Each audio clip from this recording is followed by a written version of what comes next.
Hi, good morning. Jim from Avstar. I don't care what you say. Donald Trump has no respect for any law, national or international. I'll just give you a few facts that you can check yourself. The international law's got a warrant out for Bibi Netanyahu. Donald Trump welcomes him as a guest to the White House, fails to have him arrested. Bibi Netanyahu is wanted by the International Court for war crimes.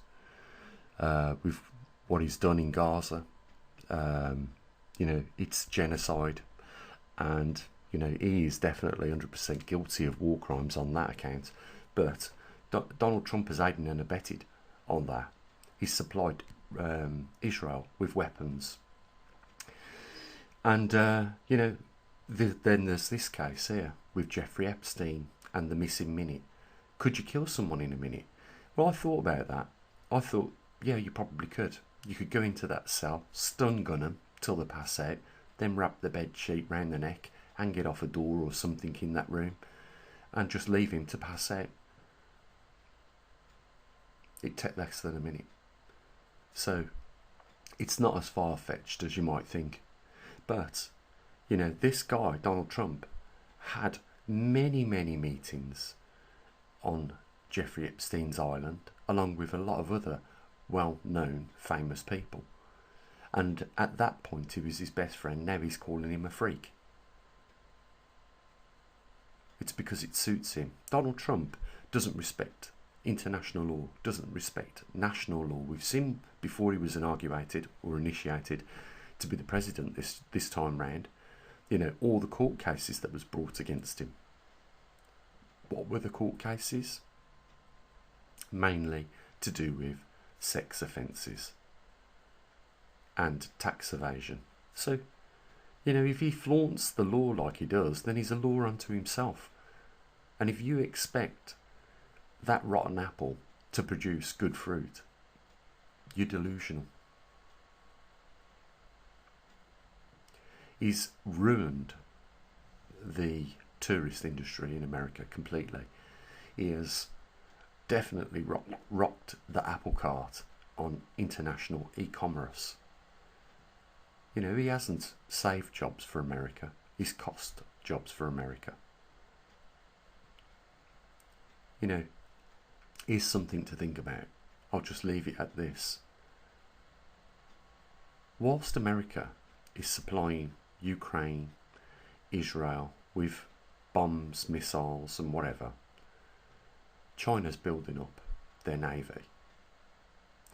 And the only other thing I'm going to say here is that China hasn't used one bullet or one bomb.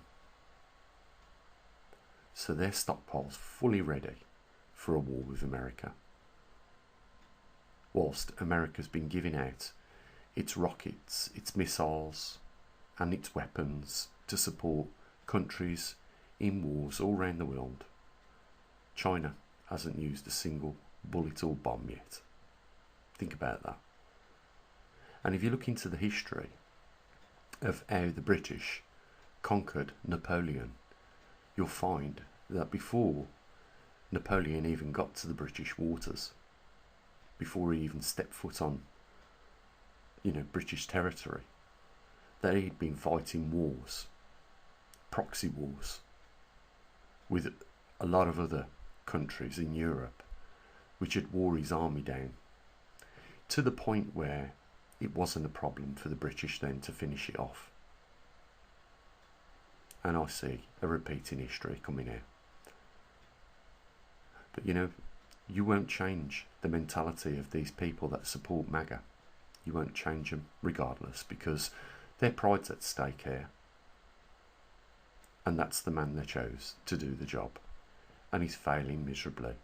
And it's a matter of pride for those people. And they're going to fight to the end. And let them carry on, I say. Because they will take anything that was great about America down with them. Donald Trump is not fit for purpose. If you've got no respect for law or international law, then he has no respect for any single American at all.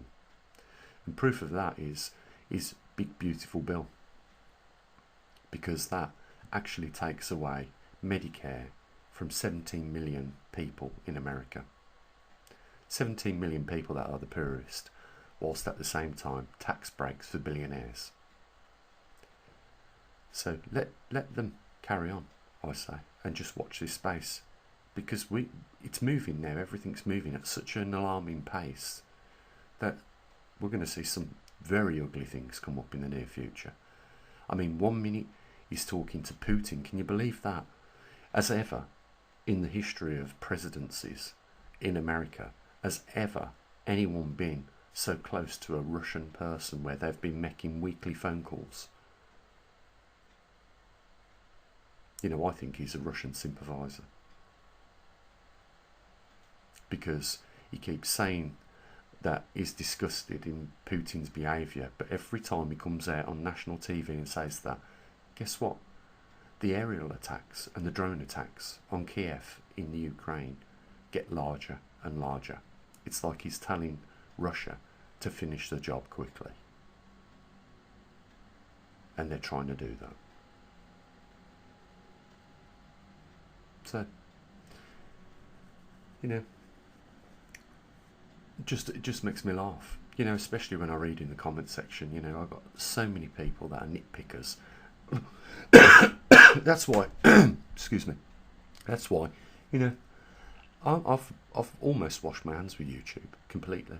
Not only are you dealing with censorship, but you're dealing with people that just like to argue, and they're never going to work as a community. Point proven that is. They'll never work as a community. They are hell-bent on making matters worse for themselves, in fact, as opposed to making matters better for themselves.